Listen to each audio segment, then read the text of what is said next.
Funding for Idaho Reports is provided by the Friends of 4, 10, and 12, the Corporation for Public Broadcasting, and by a grant from the Laura Moore Cunningham Foundation. The Northwest Power Planning Council is being told that a decision on 2 mothballed nuclear power plants should be delayed. We think getting on with it or getting it behind us is not the right decision at this point. Delay has the highest expected benefit, is lower risk, and requires a much smaller irrevocable commitment.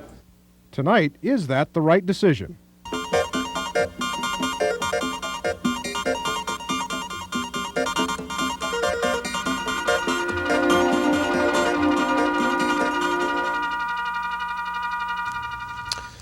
Good evening. The Northwest Power Planning Council, the group that is charged with planning the Pacific Northwest's regional energy future, has been getting conflicting advice about the position that it should take on 2 mothballed nuclear power plants in Washington State. The Bonneville Power Administration, which has the major financial interest in those 2 troubled plants, has proposed a continued mothballing of those plants for as long as 5 years. While the Northwest Conservation Act Coalition says termination of the 2 plants is the least costly alternative facing the region. The 2 plants in question, Whoops Plants number 1 and 3, are located at Hanford and at Satsop, Washington. Plant number 1 about 65% complete, plant number 3 about 75% finished. Both have been mothballed. The other remaining Whoops plant, number 2, also at Hanford, came online earlier this year. When 2 other Whoops plants, numbers 4 and 5, were terminated after a huge municipal bond default, the funding sources for the remaining plants all but evaporated. At the time, the decision was made to finish plant number 2, and that has been done, while mothballing the 2 remaining plants. The debate facing regional energy planners now is whether to continue with the mothballing, to finish the plants on schedule if the money can be found, or to simply pull the plug on them. Tonight, we'll get some analysis of this issue, which directly or indirectly will impact every electric ratepayer in the Pacific Northwest. Our first perspective tonight comes from the Bonneville Power Administration. Gary Fuqua is BPA resource analyst who has been working on the agency's Whoops position. You said in the very beginning of the program, in that little piece of videotape we saw, that we're talking really, in your estimation, about the least costly, least risky option. Safe statement? That's correct. The question we're asking ourselves at this point, though, is what do we include for budget purposes and rate case purposes for construction costs of these 2 nuclear plants for fiscal years 86 and 87. We're asking a fairly narrow question, how much money should we include in our budgets and rates, our rate case coming up in the next few months for these particular nuclear plants. That is the narrow question we're asking. And how does that impact on the future of these 2 particular plants? Well, the current schedule that we have now would have a restart of number 1 in 1986 and a restart of number 3 in 1985. We're looking at that question because that would require funding to continue with construction. And therefore, that is the current schedule. We have looked at 2 other scenarios. One of them is a 2-year delay, and the third scenario would be termination. We have also looked at a 5-year delay as a guide to how we might treat those plants in the future. And essentially, you've come down to delaying, at least for the immediate future. Our recommendation at this point is to not include any construction funds for fiscal years 86 and 87 for restart of these projects. That is our current recommendation, but also that we should include some funds for preservation of these projects over the 2-year period that we're being covered by rates.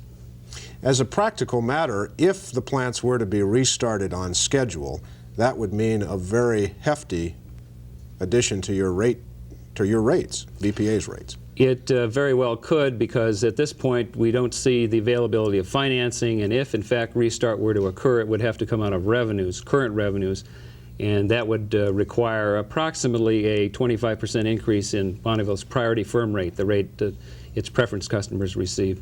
And that would be spread literally all across the Pacific Northwest. Yes, it would.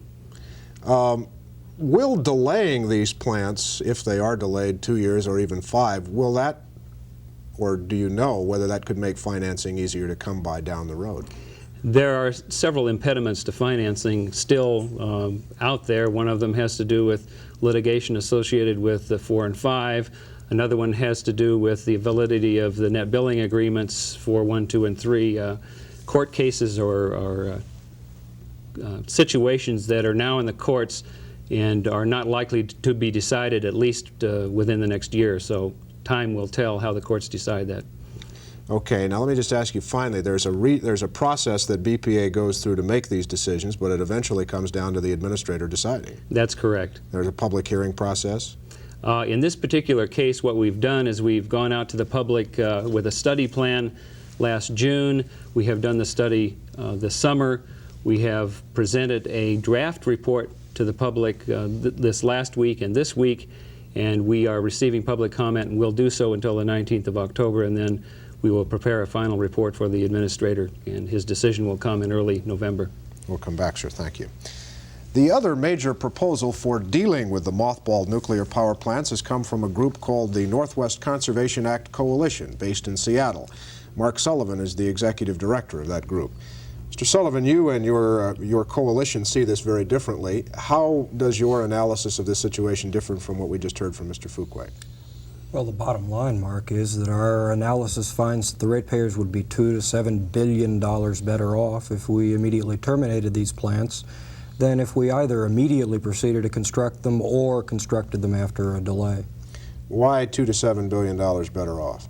Well, I can tell you the differences between the assumptions that went into our two analyses that drove that conclusion. We assumed that the region's future demand for power would be lower than Bonneville assumed. We assumed that the Whoops plants would cost more and would perform not as well as Bonneville has assumed. And we assumed that the pile of alternate resources to replace Whoops 1 and 3 that's available to the region is larger and in some cases less costly than Bonneville assumed. So you're really saying, all things considered, the best thing in terms of a cost-benefit analysis as we sit here tonight is to pull the plug? That's what the economic analysis says. Now, in terms of a policy decision, what we have been saying is that the most important thing is to get these plants out of the regional plans, to stop counting on them as part of the region's energy future. If policymakers feel that they'd be more secure keeping them around in mothballs for a couple of years, we're not going to mount a major fight over that, but we want to see them out of the plans. Why is that important? Because I think that it lends it distorts the entire plan to count on resources that we don't believe are going to be available, that we don't believe should be completed if they were available. And of course the Regional Power Council has factored these two plans in to its 20-year energy projection. So what would that do to their plan if they were to be removed? Well, according to our analysis, if you accept our assumptions about what alternative resources are available, the result would be that instead of developing that, we'd develop a considerable amount of conservation, some additional hydropower, and purchase some surplus power from Canada. Okay, finally, in any account, what happens, we're not talking about these plants being restarted very quickly, are we? Even if that were the decision. I mean, it's not possible financially, is it? It's possible financially if Bonneville wants to put it directly into their rates. They can't go out to the bond market and borrow money for those right now. Okay, we'll come back. Now the view of the Regional Power Council member who has heard both of these assessments from the Conservation Act Coalition and from BPA. Gerald Mueller is a council member from Montana. Mr. Mueller has been on the Power Council since its inception. Obviously what Mr. Sullivan just said is the Power Council's interest, how these two plants figure into your long-range planning. That's absolutely correct. As a result of direction in the Regional Power Act itself, the Council included both Whoops Units 1 and 3 in the base upon which we built. It now appears that that base has effectively a 1,600 megawatt hole in it. Those plants have been delayed. I don't know if anyone knows when or if they can be rescheduled and restarted. And in the face of that uncertainty, the region needs to decide what it should do. Should we continue to expend a few $1 million a year to hold those plants? Should we accelerate other resources, anticipating that there is significant doubt that they will ever be completed? So that's basically, we have a planning interest. Well, you've heard the two assessments here about as far apart as it seems possible to be. Bonneville saying that it's the least costly, least risky option to keep them around. Mr. Sullivan saying he's not so sure about that. I think that to a large degree the question comes down to what is the shelf life of these plants? Are they still out there in effect? Will they still be there when we come to the time when regional power loads are growing enough so that we may need those resources? It was interesting. In other words, how long can they effectively be held in abeyance, as it were? Right. It was interesting to hear the discussion today, and I think it pointed out that we're coming down to a decision which may not have an analytical answer to it, because we're dealing with a situation where no one seems to know for sure what the answer is. In fact, Gary said that today. He said, I don't know for sure whether those plants can be restarted or not at some time in the future. So we have to decide how it is to respond to that. Should, as Mark said, that should we accelerate our conservation programs, which we've held down the pace of those programs because of the surplus. But if you look at 1,600 megawatts, that's either all or a good chunk of the surplus that's out there. Now, if those 1,600 megawatts go away, or if they're not there when we think they will be, that has very significant implications for what we should be doing right now. Well, you heard Mr. Sullivan suggest that regardless of what happens, you ought to get them out of your plan. Well, I think we're going to take a very hard look at that, assemble the facts that are available, do the analysis that is possible, and then as we rewrite the plan over the next year, we will ultimately be making a decision about whether or not we think they'll be there. If we don't, what resources we should try to use to fill that hole so that we end up with the cheapest power system that we can have. Finally, Mr. Mueller, are you and your colleagues on the council, are you at all second-guessing yourselves about whether you should have included these plants in the first place? We didn't have a choice about that. The Congress basically said that certain power resources which fell into the category of federal-based systems were to be included in the plan, and these two plants were in that condition. Whether or not they still are depends on whether or not they're still viable resources. Okay, we'll come back, sir. Thank you. Finally, an assessment of how this decision, however it may go in the future, will affect things in Idaho. One major utility, Washington Water Power Company, which of course serves much of northern Idaho, has a significant interest in Whoops Plant number 3. And for that analysis, we turn now to Perry Swisher. He's a member of the Idaho Public Utilities Commission. What are the stakes in Idaho in this decision, Commissioner? Well, just last week, the board at Washington Water Power voted to send their officers to us and to the Washington State Commission to ask us to amortize their sunk costs in number 3, Whoops number 3. That means that in the near term, they're not planning on completion. So that would imply a slippage at Whoops 3 in any event. The litigation that Mr. Fuqua referred to is involved, but while that's going on, we're doing something else. We are living with the rate basing of the third coal strip plant in Montana, in which both Pacific Power and Light and Washington Water Power are players, along with some coast utilities. We are looking in 1985 or 6 to the rate basing of coal strip number 4, the 4th of the Montana coal plants in that series. We're looking at the second Valmy plant. By rate basing, you mean the ratepayers are starting to pay for those projects. That's exactly right. The plants are completed, used, and useful in the language of the hearing room, and the ratepayers start to pay for them. We have the Valmy 2 coal plant coming on in Nevada, where Idaho Power is a 50% partner. We have the Boardman plant sitting there as if it were a peaker, the Boardman coal plant in east central Oregon, which is, I don't think it's run a week this year. We have Utah Power and Light's share of the Intermountain Power Project to look at. That's an enormous project in Utah that will be shared by that utility serving Idaho and the Southern California utilities. So we don't look at the inventories in quite the same way that the Power Council or BPA does. We have the real and nasty job of making people pay for more capacity than they're using, and by more I mean substantially more. So does that mean that your analysis of this situation would agree with Mr. Sullivan's, that the plants ought to be plugged? It would. In this sense, we also don't have the obligations, real, moral, or political, that Bonneville and the Power Council have felt they have toward the aluminum industry. We don't see aluminum as anything other than what it was invented for, and that is a way to soak up surplus power. And aluminum was brought into the region in the 1930s before the load growth could handle all the generation on the dams that were built on the Columbia and its principal tributaries. Now that capability is no longer necessary, and economics ought to say that aluminum should go do the job to keep the banks from getting in the same kind of trouble they got into with the whoops bonds in the first place, and help deal with the problem in Brazil, where aluminum plants are being built to help take care of Chembank and Citibank and Chase Manhattan, and in Quebec, where it's being done for improved relations with Canada. It's no longer needed in this region. The aluminum industry as a potline industry soaking up excess capacity.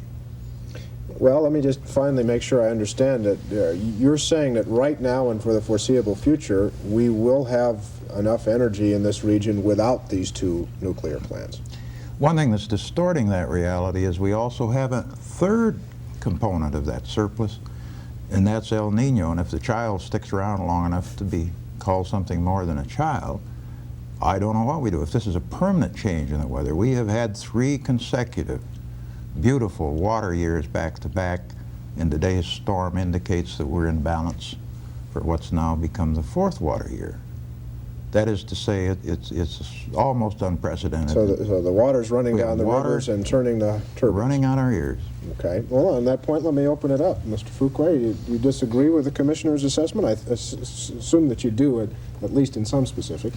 Well, I wouldn't disagree that we have surpluses well into the future, but there are a lot of scenarios that I can think of in which surpluses would end in the late 1980s. And what we tried to do in our analysis is take a look at all of the possible outcomes that we could, some higher load growth cases, some lower, and balance those against each other to try to come to some decision at this point, or recommendation at this point, with regard to those plants. And because the future is very uncertain, water conditions as well as loads, I think what we need to do at this point, and our recommendation is that we need to gather more information. We need to look a couple of years before we terminate these plants, if in fact that's the right decision. And an example or an analogy is if you have an infection and you go to the doctor and he says you have a 55% chance of getting better and a 45% chance of getting gangrene, do you make a decision to cut off your finger now, or do you wait and gather a little more information and maybe take a little more medicine and learn a little more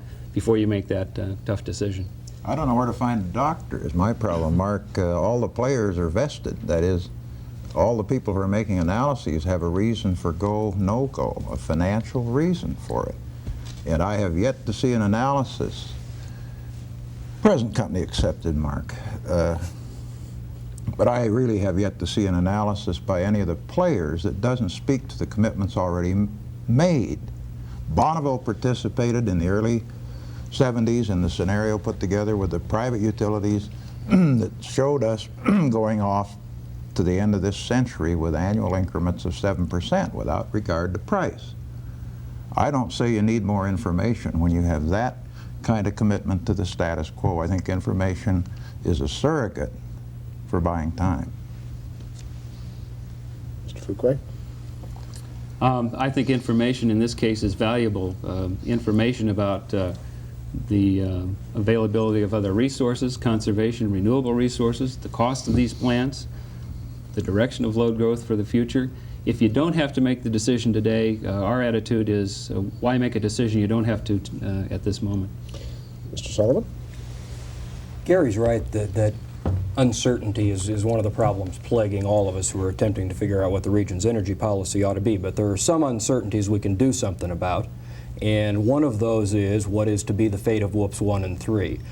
We don't see much further use in dragging out that particular uncertainty. Let's get that decided, put it behind us and get down to the business of planning the future without those plants in it. Mr. Mueller? Well, there's some key information that, based on the attempt of the council to look at Unit 3 last year, we're not sure we're going to get, and that is, are those plants still viable plants or not? Given the problems with holding licenses with technologies that may be 20 years old when it comes time to restart them, and a number of other that both Gary and Mark went through today in front of the council, what we don't really know is, are those plants viable or are they not? Now, if that's the case, I think you want to look very hard at trying to examine your other resource alternatives. Well, is there a way to answer that question, or is it just a shot in the dark? I think that's one of the questions that we're trying to address. We're looking for information to see, but we're in a situation which is somewhat unique. We've got plants that are, as you pointed out, somewhere around 2/3 completed. We're mothballing them for a very long period of time, and we don't have a whole lot of experience in this country with this kind of phenomenon. We also have the situation that on the political front, there are a lot of people that don't think these plants should be restarted. And when it comes time to restart them, they're going to be in there making their opinions known. And I think that's going to further complicate the situation. Can I throw it, and then I'll back out? It's more of a question. I see the Power Council looking at numbers that don't include the hard numbers that we require that indicate that completion of WUPS 3 would mean the delivery of power to Washington Water Power at a cost of about 220 mils. That's 22 cents a kilowatt hour.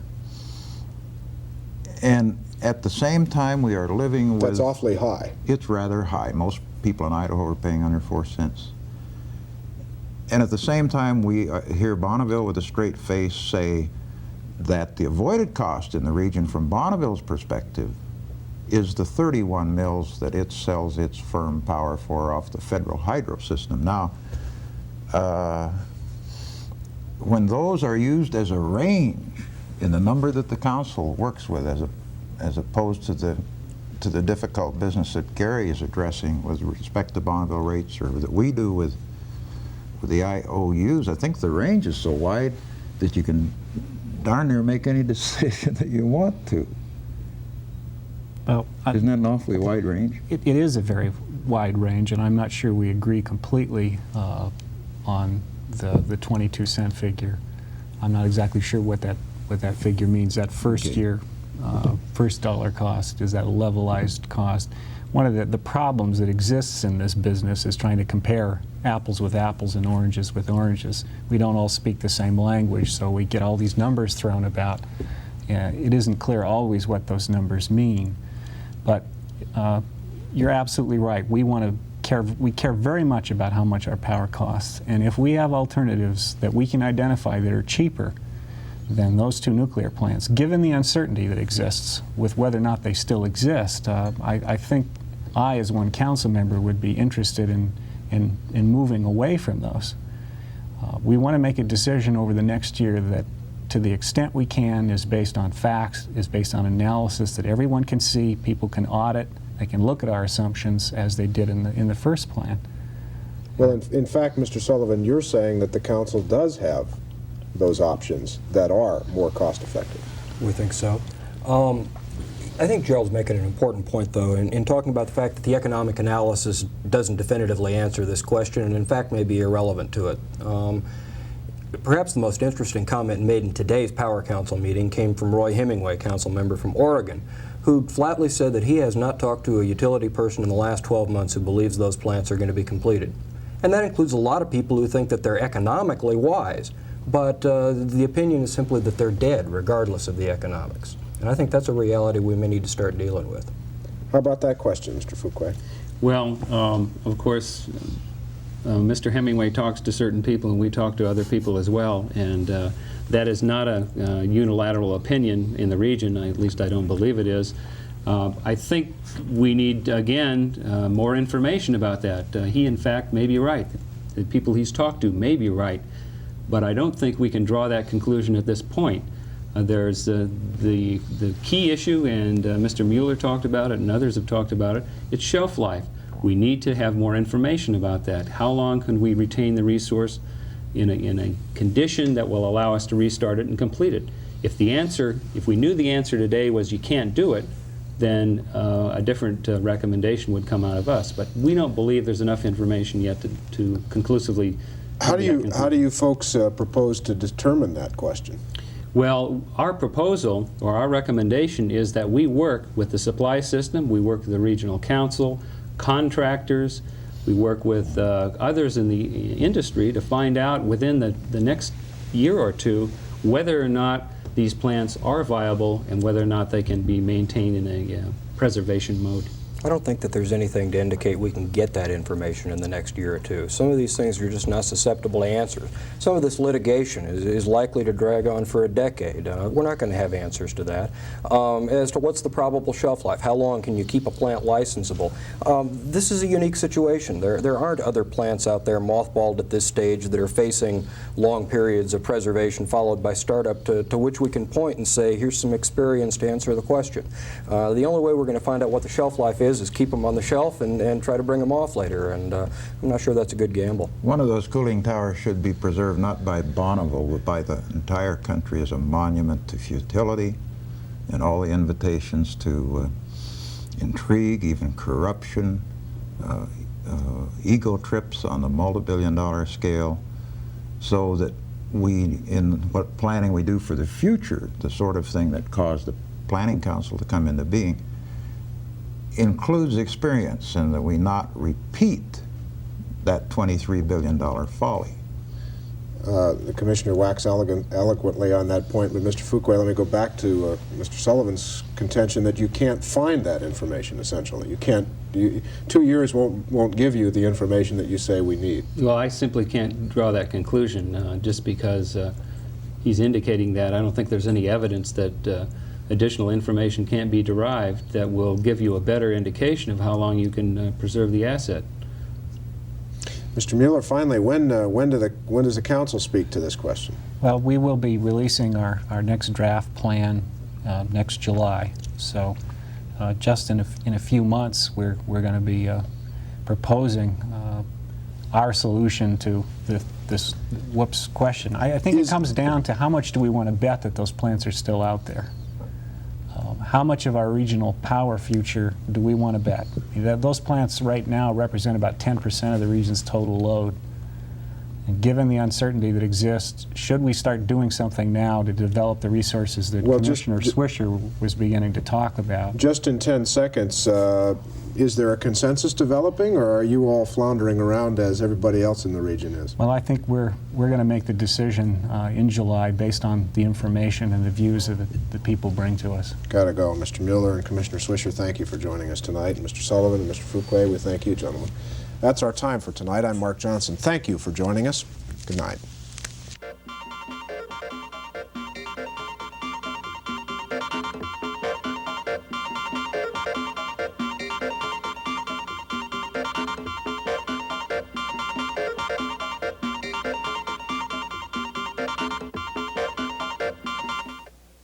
Funding for Idaho Reports is provided by the Friends of 4, 10, and 12, the Corporation for Public Broadcasting, and by a grant from the Laura Moore Cunningham Foundation.